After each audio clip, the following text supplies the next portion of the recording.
제23장.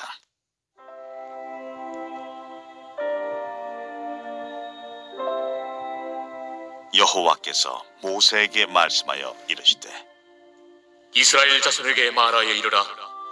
이것이 나의 절기들이니 너희가 성회로 공포할 여호와의 절기들이니라.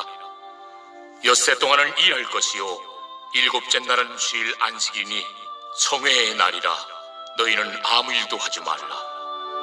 이는 너희가 거주하는 각처에서 지킬 여호와의 안식이니라. 이것이 너희가 그 정한 때에 성회로 공포할 여호와의 절기들이니라. 첫째 달 19날 저녁은 여호와의 유월절이요 이달 15째 날은 여호와의 무교절이니 이래 동안 너희는 무교병을 먹을 것이요 그 첫날에는 너희가 성회로 모이고 아무 노동도 하지 말지며 너희는 이래 동안 여호와께 화제를 드릴 것이요 일곱째 날에도 성회로 모이고 아무 노동도 하지 말지니라. 여호와께서 모세에게 말씀하여 이르시되, 이스라엘 자손에게 말하 이르라. 너희는 내가 너희에게 주는 땅에 들어가서 너희의 곡물을 거둘 때에 너희의 곡물의 첫 이삭 한 날을 제사장에게로 가져갈 것이요 제사장은 너희를 위하여 그 단을 여호와 앞에 기쁘게 받으심이 되도록 흔들되 안식일 이튿날에 흔들 것이며 너희가 그 단을 흔드는 날에 1년 되고 흠없는 순양을 여호와께 번제로 드리고 그 소제로는 기름 섞은 고운 가루 10분의 2 에바를 여호와께 드려 화제로 삼아 향기로운 냄새가 되게 하고 전제로는 포도주 4분의 1 흰을 쓸 것이며 너희는 너희 하나님께 예물을 가져오는 그날까지 떡이든지 볶은 곡식이든지 생이삭이든지 먹지 말지니 이는 너희가 거주하는 각처에서 대대로 지킬 영원한 규례니라. 오늘 본문 이제 레위기 23장부터 레위기 25장까지는 이스라엘 백성들이 지켜야 할 안식일, 희년, 그리고 각종 절기들이 소개되고 있습니다. 제일 먼저 등장하는 것이 안식일입니다. 안식일은 모든 절기의 기초가 되는 것입니다. 기본 명령은 무엇인가? 엿새 동안 힘써 일하고 일곱째 날은 안식해야 한다라는 것이 안식일의 기본 전제입니다.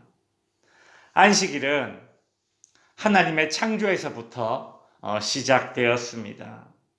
하나님께서 엿새 동안 창조하시고 일곱째 날에 안식하셨습니다.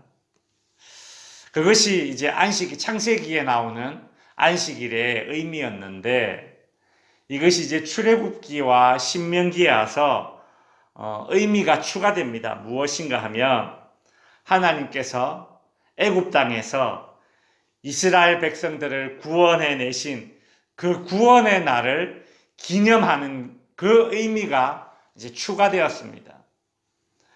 구원의 날을 기념하는 것이 안식일의 의미이다 보니까 신약에 와서 예수님께서 부활하신 날, 예수님의 부활로 구원을 완성하신 날을 기념하여서 그 날을 즉 안식일로 우리가 주일로 지키게 된 것이죠. 안식 후 첫날, 즉 우리가 지금 현재 지키고 있는 이 주일을 우리가 안식일로 지키게 된 것입니다. 안식일의 의미가 뭐라고요? 구원을 기념하는 날입니다. 그러니까 예수님께서 구원을 완성하신 예수님께서 부활하신 날을 우리가 참 안식일로 지키는 것이죠. 이것은 초대교회 때부터 있어 왔었습니다. 초대교회에서 구원을 기념하는 날은 예수 그리스도가 부활하신 날이다. 그것이 참 우리에게 구원의 완성이다. 그래서 안식 후 첫날 주일을 초대교회 때부터 지키고 오늘에까지 이르게 되었습니다. 안식일에는 가족들 뿐만이 아니라 종들, 나그네들, 심지어 가축들까지도 안식에 동참하도록 하였습니다. 왜 그렇습니까? 하나님께서 안식일을 통하여서 일과 쉬는 것 사이에 균형을 허락하신 것입니다. 여러분, 사람의 욕심은 끝이 없습니다. 절대 쉬지 않습니다. 그러다가 몸이 망가지는 것이죠.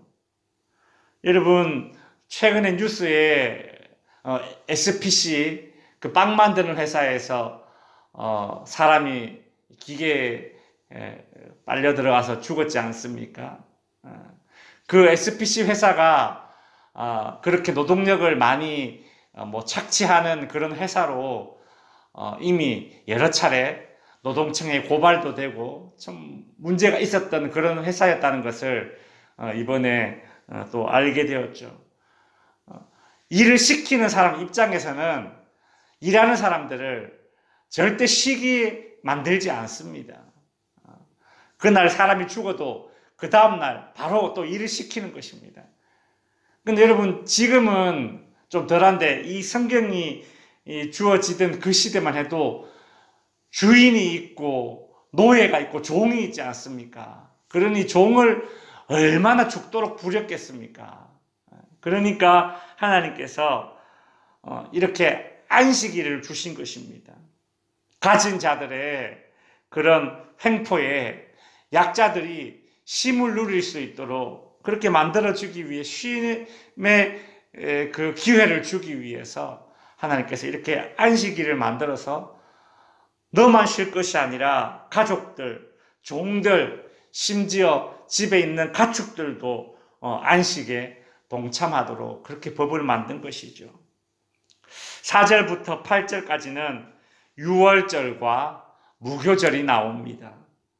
유월절은 1월 14일입니다.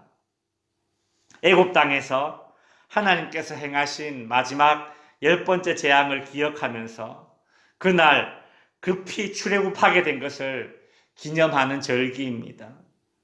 1월 14일, 그러니까 유월절이 지나면 그 다음 날인 1월 15일부터 7일 동안은 무교절이 시작됩니다.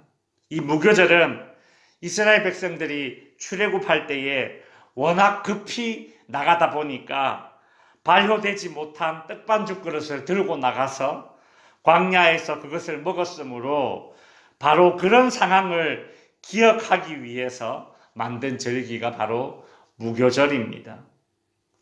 9절에서부터 14절까지는 초실절에 대한 말씀들이 나오고 있습니다. 이스라엘 백성들은 처음 익은 곡식을 하나님께 바칩니다. 이스라엘은 우리와 달리 1월이 추수를 하는 시기입니다.